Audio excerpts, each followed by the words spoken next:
पारदर्शक व्यवहार पुणेकरांना दिला पाहिजे. भ्रष्टाचार विरहित व्यवहार हा पुणेकरांच्या महानगरपालिकेमध्ये असला पाहिजे. कदाचित पहिल्यांदा आपण 120 जागांवर लढत असू, पण 120 जागा 1 तासामध्ये निलमताई उभ्या केल्यात, हे देखील ऐरागैराचं काम नाही. आणि म्हणून ज्या ताकदीने आज आपण या संपूर्ण परिसरामध्ये निवडणूक लढवतोय, आज कात्रज पुरता मर्यादित प्रचार आपण करू नका. हजारोंच्या संख्येने तुम्ही इथे उपस्थित आहात.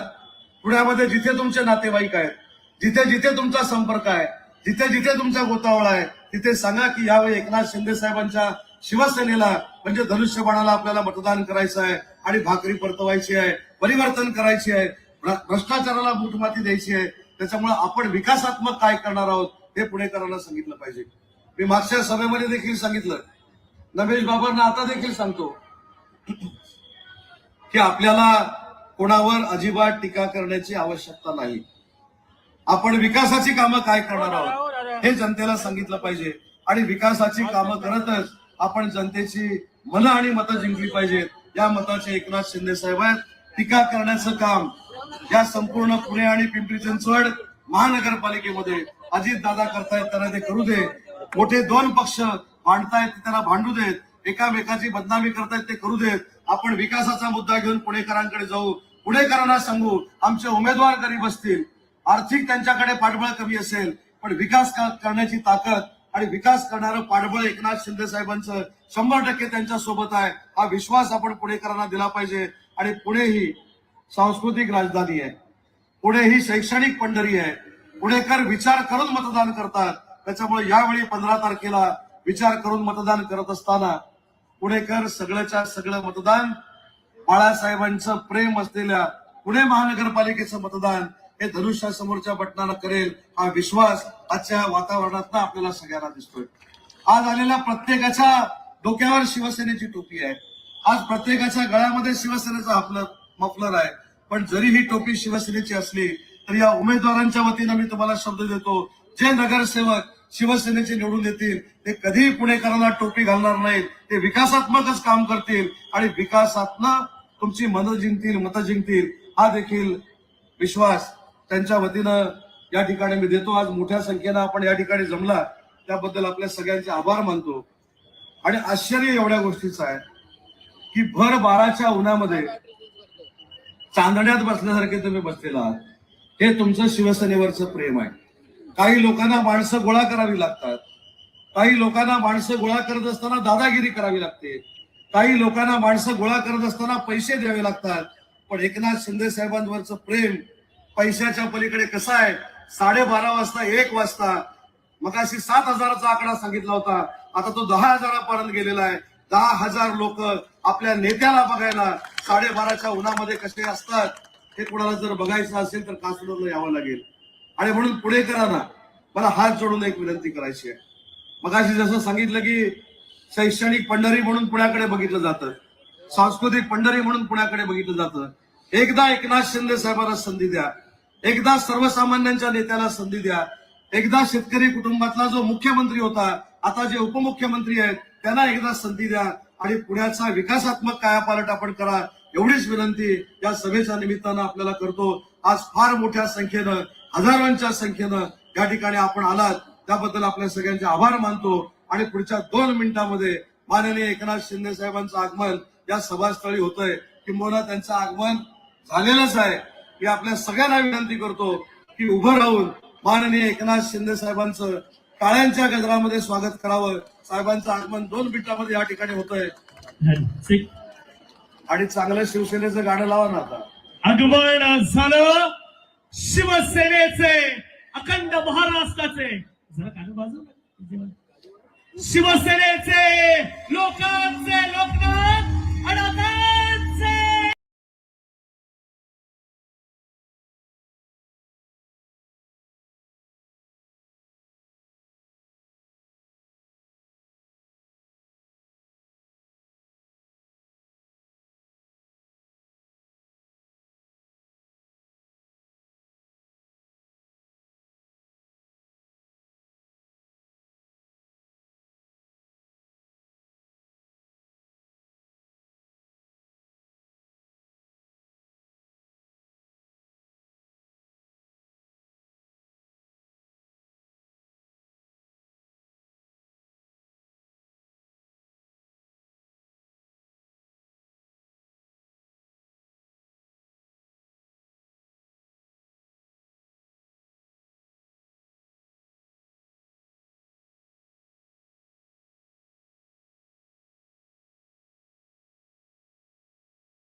करतो, कारण या विकास आराखड्यामध्ये जे प्रश्न मांडले ते फक्त लोकांचे आहेत.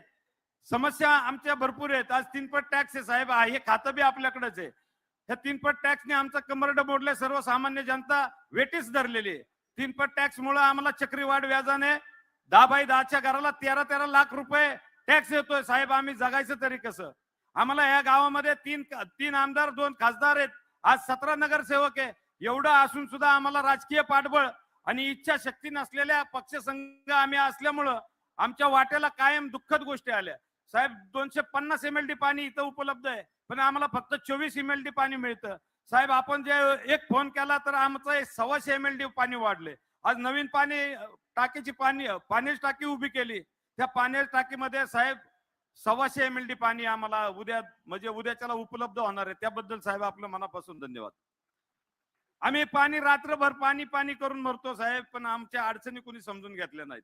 आज आम्हाला 2350 एकरचा डोंगर आहे, ते खातं बी आपणाकडे आहे साहेब. आम्हाला जर का या भागामध्ये आपण बोलल्याप्रमाणे पर्यटन स्थळ उपलब्ध करून दिलं तर साहेब आमच्या कात्रज भागाला एक न्याय मिळेल. आमच्याकडे MIDC येऊ शकत नाही, पण हजारो लोकांना या पर्यटन स्थळाचा फायदा होईल, रोजंदारी निर्माण होईल. त्यामध्ये आमच्या भागातील कार्यकर्ते असतील, लहान मुलं असतील, महिला असतील, त्यांना रोजंदारी उपलब्ध होईल साहेब. आमच्या भागामध्ये साहेब एकही लर्निंग स्कूल नाहीये आणि एकही शाळा म्हणजे महानगरपालिकेमध्ये गेल्यानंतर 25 वर्षामध्ये एक लर्निंग सुद्धा स्कूल बनलेलं नाही साहेब. आम्हाला आपल्याकडनं भरपूर अपेक्षा आहे. आमचा कात्रजचा विकास आराखडा तुम्ही पास केला ना साहेब, आम्हाला सगळ्या गोष्टी मिळाल्या. फक्त आम्हाला तुम्ही जे न्याय द्यायची भूमिका घेतली साहेब, ह्या 25 वर्षामध्ये एवढा निधी आम्हाला कधीच आला नाही आणि तो निधी आपण दिलात त्याबद्दल मी कात्रज वासियांतर्फे, आमच्या कात्रज, आंबेगाव खुर्द असेल, आंबेगाव बुद्रुक असेल, कोळेवाडी असेल, गुजर निंबाळकरवाडी असेल, मांगडेवाडी असेल, बिलारवाडी असेल, बालाजीनगर असेल, अप्पर असेल, कोंडवा असेल, ह्या सगळ्यांच्या वतीने, धनकवडे असेल, या सगळ्यांच्या वतीने मी आपलं मनापासून आभार मानतो साहेब. फक्त एकच विनंती आहे, ह्या कात्रज मध्ये 5 उमेदवारांचा प्रभाग आहे, 38 आहे. इथं 1,47,000 मतदार आहे साहेब. आपल्या एका घोषणेने 37, 38, 39, 40 इथं 17 उमेदवार आहे आणि 17च्या 17 आपल्याकडे एक आशेच्या किरण लावून बसलेले आहेत की तुम्ही आमच्या कात्रजसाठी देताय काय साहेब. तुमच्या मुखातून जर का आमच्या कात्रजसाठी एक सुरेख वाणी बाहेर पडली तर साहेब आमचं कात्रजचं भविष्य पलटून जाईल. सुंदर कात्रजसाठी आम्ही लढत आहोत. आपल्या आशीर्वादाने, आपल्या मार्गदर्शनाखाली इथनं पुढचा बी आमचा प्रवास चालू राहील. फक्त आम्हाला ताकद द्या, पाठीवर थाप मारा आणि फक्त लढ माना. आम्ही कात्रज लढल्याशिवाय राहत नाही. उद्याच्या भविष्यामध्ये साहेब पुन्हा एकदा तुम्हाला या कात्रज मध्ये विजय उमेदवारांचा सत्कार करण्यासाठी आम्ही आजच तुम्हाला आमंत्रित करतो आणि इथंच थांबतो. जय हिंद, जय महाराष्ट्र. यानंतर आपल्या सर्वांशी बोलतायत. कुछ देर की खामोशी है, फिर शोर आएगा. तुम्हारा सिर्फ वक्त आया है, तुम्हारा सिर्फ वक्त आया है, हमारा दौर आएगा. यानंतर हिंदुत्वाचे क्षत्रिय नाथ, लोकांचे लोकनाथ, अनाथांचे एकनाथ, या राज्याचे माजी मुख्यमंत्री तथा उपमुख्यमंत्री, शिवसेनेचे शिवसेना प्रमुख आदरणीय एकनाथ संभाजी शिंदे बोलतायत. कात्रजकर, पुणेकर एक गगनभेदी टाळी वाजवूया. जोरदार टाळ्यांच्या गजरात शिंदे साहेबांचं स्वागत करूया, अनाथांच्या नाथाचं स्वागत करूया. धन्यवाद. छत्रपती शिवाजी महाराज की जय. भवानी. भारत रत्न डॉक्टर बाबासाहेब आंबेडकरांचा, हिंदू हृदय सम्राट बाळासाहेब ठाकरे यांचा, गुरुवर्य धर्मवीर आनंद दिघे साहेबांचा. आजच्या या सभेला व्यासपीठावर उपस्थित नीलमताई गोरे, उदयजी सामंत, तानाजी सावंत, विजय बापू शिवतरे हॉस्पिटलमध्ये आहेत, रवींद्र दंगेकर, नाना बानगिरे, अजय भोसले, रमेश कोंडे, कुलदीप कोंडे, नमेश बाबर, किरण साळी, उल्हास बागुल, स्वराज बाबर, अनिल कोंडरे, प्राजक्ता श्रीकांत लिपाणे, संध्या राजेंद्र बर्गे, वनिता हे उमेदवार आहेत का सगळे? हे सर्व उमेदवार आहेत. सर्व शिवसेनेचे अधिकृत धनुष्यबाणावर उभे राहिलेले सर्व उमेदवार, सर्व व्यासपीठावरील सन्माननीय पदाधिकारी आणि उपस्थित माझ्या लाडक्या बहिणींनो,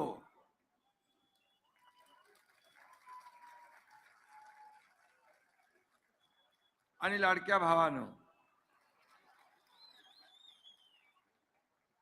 लाडक्या बहिणींची संख्या प्रत्येक सभेला, प्रत्येक रोड शो मध्ये, प्रत्येक प्रचार रॅलीमध्ये मी पाहतोय. विधानसभेपासून नगर परिषदेमध्ये पण सगळीकडे महाराष्ट्रात फिरलो, पण संख्या लक्षणीय वाढलेली आहे. आणि लाडक्या भावांचंही तेवढंच योगदान आहे, कारण काही लाडके भाऊ इकडे येतात, लाडक्या बहिणींना आपले दाजी घरी तिकडे घर सांभाळतात आणि म्हणतात जर सभेला गेला तरी चालेल. पहिला स्वयंपाक करायचा, पाणी भरायचं, कुटुंबाचं काम करायचं, अशा सगळ्या अडचणी होत्या. पण आता लाडक्या बहिणी वेळात वेळ काढून येतात. तुमचं मनापासून मी स्वागत करतो, मनापासून मी धन्यवाद करतो. आणि मी नेहमी सांगतो, ज्या उमेदवारांच्या मागे महिला, त्यांचा मतपेटीत नंबर पहिला. 100% समीकरण जे आहे हे मी विधानसभेत पाहिलंय, नगर परिषद झाल्या राज्यभर त्याच्यातही पाहिलंय, आणि मला या महापालिकेत देखील हा चमत्कार लाडक्या बहिणींचा, लाडक्या भावांचा पाहायचा आहे. हा चमत्कार विधानसभेत आपण केला, नगर परिषदेमध्ये केला. खरं म्हणजे या ठिकाणी लोकसभा झाली, विधानसभा झाली, नगर परिषद झाली, हॅट्रिक झाली. आता महापालिकेत आपल्याला चौकार मारायचा आहे, चौकार. आणि म्हणून पुणे शहर हे महाराष्ट्राचं चैतन्य आहे, विद्येचं माहेरघर आहे. आपल्या महापालिकेने अमृत महोत्सवी वर्षात पदार्पण केलेला, आणि ही बाब आपल्या सगळ्यांसाठी अभिमानाची आहे. आणि म्हणून खऱ्या अर्थाने या अमृत वर्षात काय द्यायचं असेल तर विकासाचं अमृत आपल्याला पुण्याला द्यावं लागेल, विकासाचं. आणि म्हणून आपला शिवसेनेचा अजेंडा काय? सत्ता खुर्ची बिलकुल नाही. आपला अजेंडा विकास, आपला अजेंडा डेव्हलपमेंट, आपला अजेंडा सर्वसामान्याच्या आयुष्यामध्ये बदल घडवणं हा अजेंडा आहे. मी आपल्याला एवढंच सांगतो की 2.5 वर्षाच्या माझ्या मुख्यमंत्री पदाच्या कारकिर्दीमध्ये आपण पाहिलं की अनेक प्रकल्प आम्ही राबवले, अनेक विकासाभिमुख कल्याणकारी योजना आम्ही राबवल्या. मला आठवतं, मी एकदा गावी जात होतो. कुठला चौक होता तो? चांदणी चौक.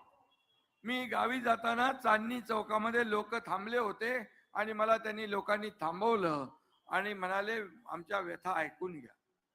एवढी ट्रॅफिक व्हायची तिकडे. मी सांगितलं की आपण याच्यातून मार्ग काढू. मी जाता जाताच सगळ्या अधिकाऱ्यांना फोन केले, सगळ्यांना सूचना दिल्या. गावावर येताना पुन्हा तिकडे थांबलो, आणि त्या चांदणी चौकातली ट्रॅफिक आता दूर झालेली आहे.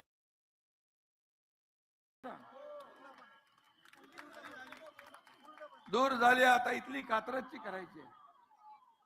कात्रजची ट्रॅफिक देखील दूर केल्याशिवाय आपण स्वस्थ बसणार नाही.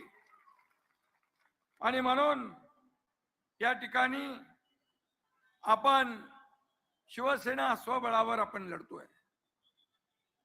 काही लोक म्हणतात एक नगरसेवक होता ते 120 कसे करणार. तर मी सांगतो, मी विधानसभेच्या पहिल्या भाषणात सांगितलं होतं की आम्ही या विधानसभेत 200 पार करून दाखवणार. तर 232 आणून दाखवले. ते इथं छोटी गोष्ट आहे. मी डॉक्टर नसलो तर ऑपरेशन करतो, कोणाला गोळी, इंजेक्शन, सर्जरी मला सगळं माहित आहे. आणि त्यामुळे काय करायचं हे शेवटी जनता ठरवत असते. जनता ठरवत असते. आणि काय म्हणाल कोण?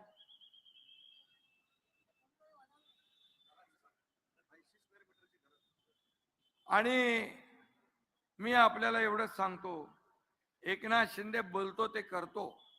माझ्या लाडक्या बहिणी इथं साक्षीदार आहेत. मी मुख्यमंत्री असताना लाडकी बहीण योजना सुरू केली. मी गरिबी पाहिली आहे. मी शेतकऱ्याचा मुलगा आहे आणि म्हणून मी ठरवलं, जेव्हा माझ्या हातात सत्ता येईल, माझ्या लाडक्या माता भगिनींसाठी, माझ्या भावांसाठी मला काही ना काही करायचं आहे. आणि त्यातूनच लाडक्या बहीण योजनेचा जन्म झाला. अनेक लोकांनी त्याला विरोध केला, अनेक लोक कोर्टात गेली, पण तुमचा एकनाथ शिंदे खमक्या भाऊ तिथे बसला होता, त्यामुळे लाडकी बहीण योजना सुरू झाली. आणि मी सांगतो, कोणी माईकाला आला तरी लाडकी बहीण योजना कधीही बंद होणार नाही. हा शब्द आहे तुमच्या भावाचा. Commitment, commitment. एक बार जो मैंने कमिटमेंट कर दी तो फिर मैं खुद की भी नहीं सुनता. हे माझा स्वभाव आहे. एक तर कमिटमेंट करायची नाही. बाळासाहेब सांगायचे, आश्वासन देताना 10 नाही 100 वेळा विचार करा, पण दिल्यानंतर माघार नाही. आम्ही त्यांचा सैनिक आहे, त्यांचे विचार घेऊन पुढे चाललोय, याचा मला अभिमान आहे. आणि म्हणून शिवसेनेला एकटी लढते म्हणून कोणी हलक्यात घेऊ नका. शिवसेनेला हलक्यात घेऊ नका. शिवसेना ही बाळासाहेबांच्या विचारांची आहे, हिंदुत्वाच्या विचाराची आहे. एक महाराष्ट्र, एक शिवसेनेचा धनुष्यबाण या महाराष्ट्राचा स्वाभिमान आहे. आणि म्हणून आमची आन बान शान, आमची निशाणी आहे धनुष्यबाण. आणि म्हणून शिवसेनेचा धनुष्यबाण या ठिकाणी जलवा दाखवणार, या ठिकाणी भगवा फडकवणार. इलाका किसका भी हो, धमाका हम ही करेंगे, आपल्याला मी सांगतो. आणि म्हणून कुणी कुणाला कमजोर समजू नये. शेवटी ही जनता जनार्दन सगळं सर्वस्व असते. काही लोक स्वतःला मालक समजतात, मतदारांना नोकर समजतात, पण तुम्ही मालक आहात, आम्ही तुमचे सेवक आहोत. तुम्ही जर ठरवलं तर कुणाला वरती उचलता, ठरवलं तर असं आपटता की परत उठत नाही. त्यामुळे या ठिकाणी माझ्या लाडक्या बहिणी भावांना मी पुन्हा एकदा मनापासून धन्यवाद देतो. आणि लोक म्हणतात पुन्हा तिथं काय उन्ह, पण आता मी सांगतो, पुन्हा तिथं शिवसेना उन्ह आता ती तुम्हाला उन्ह भरून काढायचं आहे. तुम्हाला जी कमतरता आहे ती भरून काढायची आहे. आणि या कात्रजच्या रहिवाशांनी एकदा ठरवलं तर ठरवलं ते करतील. शिवसेना प्लस करून आपल्याला इथं बेरजेचं राजकारण करायचं आहे. काल नाना कुठं गेला, इकडे आहे प्रमोद नाना भानगीवर दगडफेक झाली. आमच्या उमेदवार सारिकाताई पवार यांना पण दुखापत झाली का? असलं डरपोक राजकारण करू नका. असल्याने शिवसेनेचे वाघ घाबरणार नाहीत. हे बाळासाहेबांचे वाघ आहेत, शिवसेनेचे वाघ आहेत. आणि या डरपोक धमक्यांना घाबरणारे आमचे शिवसैनिक नाही. आणि या अशा शिवसैनिकांनी आम्ही छातीवर वार घेतलेले आहे, छातीचा कोट केलेला आहे. तुम लढो हम कपडा संभालते वाले शिवसेना आमची नाही. कार्यकर्त्याच्या पुढे जाऊन छातीचा कोट करून पुढे जाणारे नेते आणि पदाधिकारी आणि कार्यकर्ते आमचे आहेत. कार्यकर्त्यांना वाऱ्यावर सोडणारी ही शिवसेना नाही. नगर परिषदेच्या निवडणुकीमध्ये बघितलं, महाविकास आघाडी कुठंच दिसत नव्हती. कार्यकर्त्यांना राम भरोसे सोडून दिलं होतं, त्यांनी पराभव स्वीकारला होता.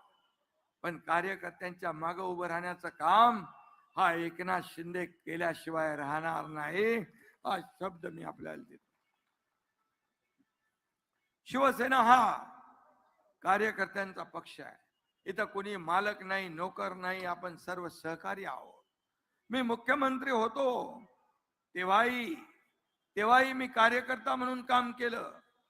मी स्वतःला कॉमन मॅन समजायचो. मी आजही कार्यकर्ता म्हणून काम करतो, उद्याही कार्यकर्ता म्हणूनच काम करणार. शेवटी कोणी मंत्री, मुख्यमंत्री, उपमुख्यमंत्री, खासदार, आमदार, महापौर, नगरसेवक यांच्या डोक्यात कधी नेता बनल्याची हवा जाता कामा नये. त्यांनी कार्यकर्ता म्हणूनच राहिलं पाहिजे.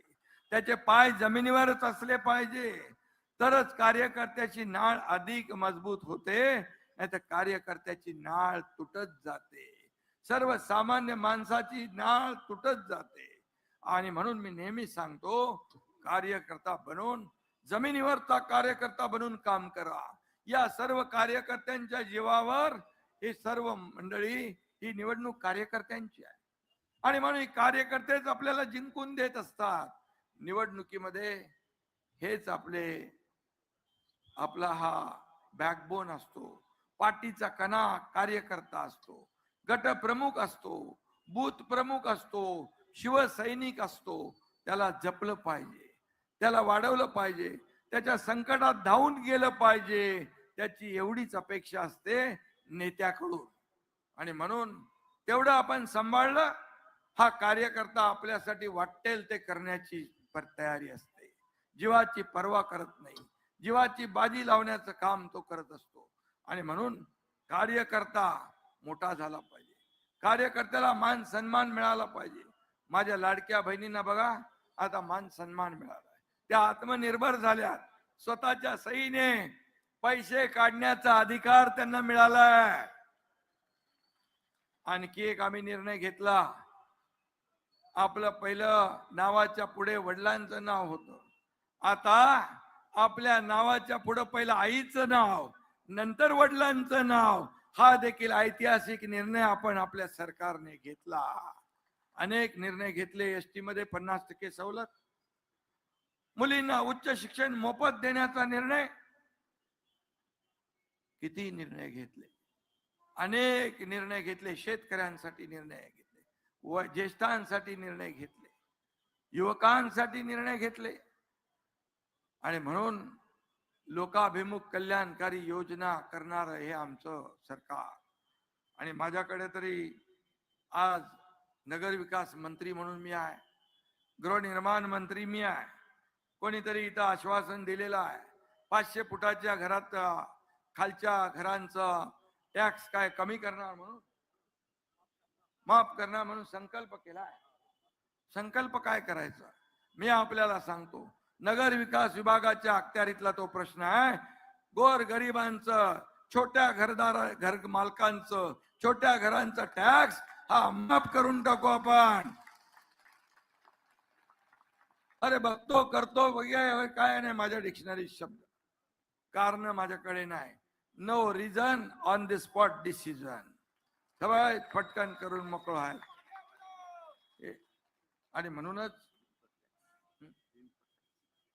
आणि म्हणून मी आपल्याला सांगतो, म्हणून तर महायुती 232 जागा निवडून 232 जागा निवडून आल्या. महाराष्ट्राच्या इतिहासामध्ये कधीच एवढ्या जागा कोणाच्या आल्या नव्हत्या. या माझ्या लाडक्या बहिणी भावांनी सगळ्यांनी मदत केली म्हणून चमत्कार झाला. या ठिकाणी कात्रजचा एकात्मिक विकास आराखडा आहे. तो सर्वांगीण आणि नियोजित विकास करणे, वाहतूक, पाणी, वीज, रस्ते, चौक, पर्यटन यांचा समन्वय पुढील 50 वर्षाचा विचार करून विकास आराखडा या ठिकाणी केला जाईल. हेही नगर विकास विभागाच्या माध्यमातलं काम आहे.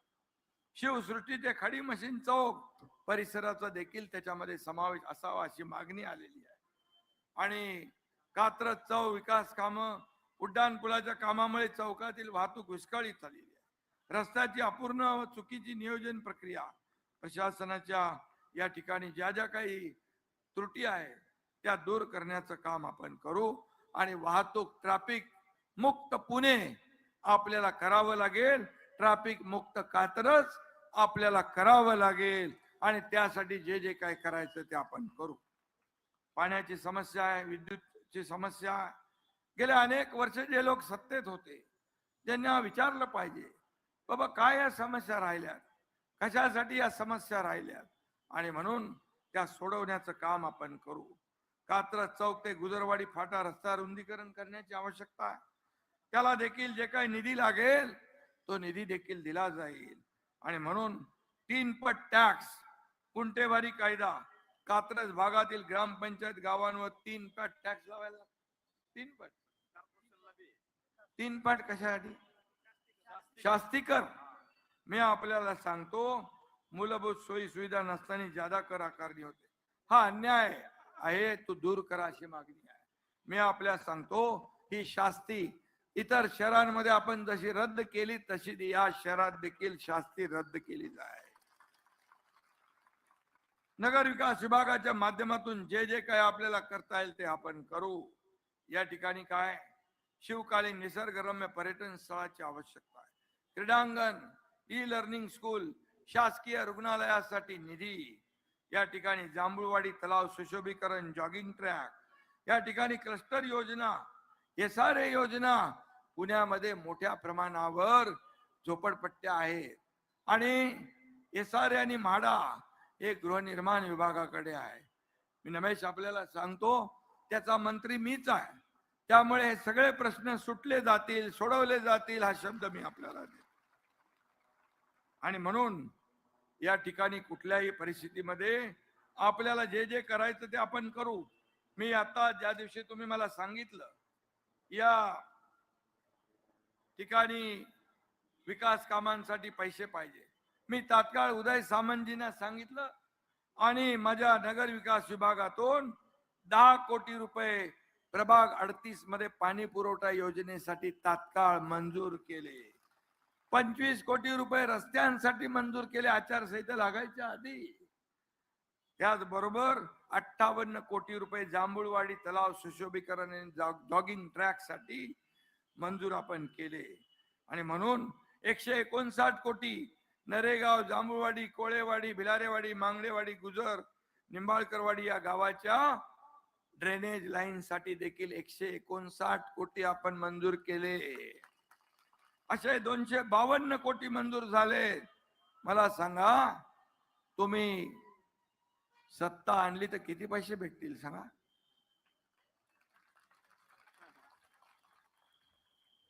एकही काम तुमचं शिल्लक राहणार नाही. वाहतूक कोंडीतून मुक्त व्हाल. या ठिकाणी नवले पुलाचा प्रश्न जो आहे तो देखील या ठिकाणी सोडवला जाईल, हा देखील मी एक शब्द आपल्याला देतो. या भागातले प्रश्न सोडवणं ही तर आमची जबाबदारी आहे. कशाला नगर विकास खातं, कशाला गृहनिर्माण विभाग? हे लोकांना न्याय देण्यासाठी एसआर आणि म्हाडाच्या माध्यमातून, क्लस्टरच्या माध्यमातून घरांचं स्वप्न पूर्ण करण्याचं काम एकनाथ शिंदे केल्याशिवाय राहणार नाही, हा देखील शब्द मी आपल्याला देतो. या ठिकाणी मला वाटतं लोक, जगभरातले लोक पुण्यात येतात. पुण्याचं इंटरनॅशनल लेवलला ब्रँडिंग व्हायचं आहे आणि त्यासाठी पुण्यातील युवकांना देखील मोठ्या प्रमाणात रोजगार मिळाला पाहिजे, त्यांच्या हाताला काम मिळालं पाहिजे. येणाऱ्या पर्यटकांसाठी आंतरराष्ट्रीय, इथं आपल्याला गणेशोत्सव आंतरराष्ट्रीय महोत्सव आहे आणि म्हणून येणाऱ्या पर्यटकांसाठी आंतरराष्ट्रीय दर्जाचं या ठिकाणी काय भवन पाहिजे. या ठिकाणी त्या लोकांना आल्यानंतर पुण्याचं जे काही संस्कृती आहे त्याचं दर्शन झालं पाहिजे. यासाठी जय गणेश भवन देखील उभारण्यात येईल, त्याला देखील निधी दिला जाईल. आपल्याला हे मी सांगतो. आणि म्हणून जे जे आपल्याला या ठिकाणी मी सांगितलंय, या ठिकाणी इतिहास जो आहे, इतिहास लोकांसमोर जिवंत राहिला पाहिजे, प्रेरणा मिळाली पाहिजे, ऊर्जा मिळाली पाहिजे. जो इतिहास विसरतो तो इतिहास घडवू शकत नाही. आणि म्हणून आपल्या इतिहासाची जतन आपण केली पाहिजे. आपल्याला पुण्यात नवा इतिहास घडवायचा आहे. या ठिकाणी पुणे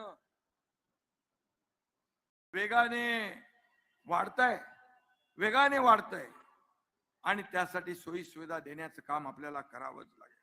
या अशी सगळी तरुण माणसं, तरुण मुलं एकत्र आलेली आहे आणि एकत्र आलेले आता हा देश तरुणांचा आहे. ज्येष्ठांचं मार्गदर्शन त्यांना मिळतच आहे आणि म्हणून अशा लोकांच्या पाठीशी उभं राहण्याचं काम हा एकनाथ शिंदे केल्याशिवाय राहणार नाही, हा शब्द मी या ठिकाणी देतो. कारण थोरा मोठ्यांच्या, ज्येष्ठांच्या आशीर्वादाने काम करण्याचं बळ आम्हाला मिळतं. मला लोक विचारतात, तुम्ही झोपता कधी, तुम्ही उठता कधी? मी म्हणालो, मी झोपायला नाही, झोपा काढायला नाही आलोय, लोकांच्या झोपा उडवायला आलोय. आणि म्हणून मी सकाळी 6 वाजता 6:30ला झोपलोय आणि आता उठून इकडे आलोय. दर दिवस हा सगळा कार्यक्रम सुरू आहे. आणि म्हणून मी आपल्याला सांगतो, एक सर्वसामान्य कुटुंबातला शेतकऱ्याचा मुलगा मुख्यमंत्री होतो हे काही लोकांना अजून पचनीच पडत नाही. किती द्वेष, मत्सर, पोटदुखी, का का सर्वसामान्य कार्यकर्ता मुख्यमंत्री होऊ नये. म्हणून मी सर्वसामान्य कार्यकर्ता मुख्यमंत्री झाल्यानंतर एवढे निर्णय घेतले सर्व थरातल्या लोकांसाठी घेतले. याचा मला अभिमान, याचा मला आनंद आहे. मला आनंद याचाही आहे, 200 या मुख्यमंत्री सहायता निधीतून 2.5 वर्षात आधीच्या मुख्यमंत्र्यांनी 3 कोटी खर्च केले. या तुमच्या एकनाथ शिंदेने 460 कोटी रुपये या मुख्यमंत्री सहायता निधीतून लोकांना दिले. हजारो लोकांचे प्राण वाचवले. हे कुणाचे पैसे? हे जनतेचे पैसे आहेत. हे जनतेसाठीच खर्च झाले पाहिजे, ह्याच्यावर आपला अधिकार नाही.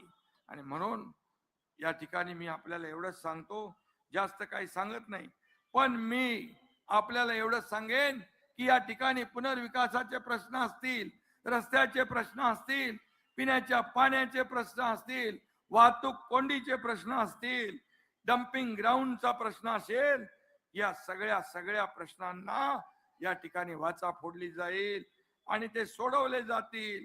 आणि म्हणूनच एक नवे चैतन्य, कोणाला वाटलं नव्हतं एवढे उमेदवार उभे राहतील, हो त्यांना वाटलं काय? पण आता काही लोक म्हणायचे शिवसेना ठाण्यापुरती मर्यादित आहे, पण नगर परिषदेमध्ये या महाराष्ट्रातल्या जनतेने दाखवलं शिवसेना चांदा ते बांदा पर्यंत आहे. शिवसेना चांदा ते बांदा, 70 नगराध्यक्ष, 1400 नगरसेवक आपले निवडून आले. विधानसभेत 80 लढवून 60 जागा आपण जिंकलो. शिवसेना आता घराघरात गेली आहे, गावागावात गेली आहे. बाळासाहेबांचे विचार आपण पुढे घेऊन चाललोय. विकासाचा अजेंडा आपला आहे, खुर्ची सत्तेचा नाही, विकासाचा आहे. आणि म्हणून इथं उद्योग मंत्री पण आहे. इकडे काय तुम्हाला काय त्यांच्या माध्यमातून काय स्मॉल एमआयडीसी तुम्ही जागा द्या, तुम्हाला स्मॉल काय, मध्यम काय, मोठी काय, एमआयडीसी ताबडतोब. 23 गावं इन्व्हॉल्व्ह झाल्यामुळे त्याला छोटे कारखाने पाहिजे. छोटे काय मागता, मोठं मागा ना. या कात्रजच्या लोकांना हाताला काम मिळालं पाहिजे. आणि मी आपल्याला सांगतो, मी आपल्याला विनंती करतो, अतिवृष्टी पुरामुळे अनेक सोसायट्यांचा लेक टाउन ते केके मार्केट पर्यंत नुकसान झालेलं आहे. ते त्यांना आपल्याला दुरुस्त करून द्यायचं आहे. रस्त्याचं आहे, ड्रेनेजचं, ओढ्यातल्या ना, त्याचं देखील आपण जो काय मार्ग काढायचा तो काढू. आणि मी आपल्याला एवढंच सांगतो, काही लोक म्हणतात शिवसेनेची पाटी कोरी आहे, पण कोऱ्या पाटीवरच विकासाची अक्षरे लिहिली जातात. आणि म्हणून या कोऱ्या पाटीवर एवढं भरभरून मतदान करा. शिवसेना एकटी असली तरी सर्वांना पुरून उरणारी आहे, हे लक्षात ठेवा. आणि म्हणून 15 जानेवारीला धनुष्यबाणासमोरचं बटन दाबून शिवसेनेच्या सर्व उमेदवारांना भरघोस मतांनी विजयी करा. शिवसेनेचे उमेदवार या निवडणुकीमध्ये इतिहास घडवतील असा विश्वास व्यक्त करतो. आणि बाकी सगळं माझ्यावर सोडा. हा दिलेला शब्द पाळणारा एकनाथ शिंदे आहे. जे बोललाय ते करून दाखवलंय, जे होणार नाही ते बोलत नाही. पण काही गोष्टी ज्या बोललोय त्या मी केल्या, आणि जे आहे या ठिकाणी आज मी बोललोय ते केल्याशिवाय एकनाथ शिंदे स्वस्थ बसणार नाही. हा शब्द मी तुम्हाला देतो. तुम्ही या विकासाच्या साठी मतदान करा. 15 तारखेची निवडणूक फक्त महापालिकेची निवडणूक म्हणून बघू नका. तुमच्या या कात्रजच्या भविष्याचा फैसला करणारी निवडणूक आहे. कात्रजच्या भविष्याचा फैसला करणारी निवडणूक. तुमच्या मुलाबाळांच्या आयुष्याच्या भविष्याच्या खऱ्या अर्थाने भविष्याचा प्रश्न आहे. आणि म्हणून मी आपल्या सगळ्यांना विनंती करतोय की आपण 15 जानेवारीला कुठेही न चुकता सकाळी उठून धनुष्यबाणा समोरचं बटन दाबून या ठिकाणी शिवसेनेच्या सर्वच्या सर्व लोकांना विजयी करा.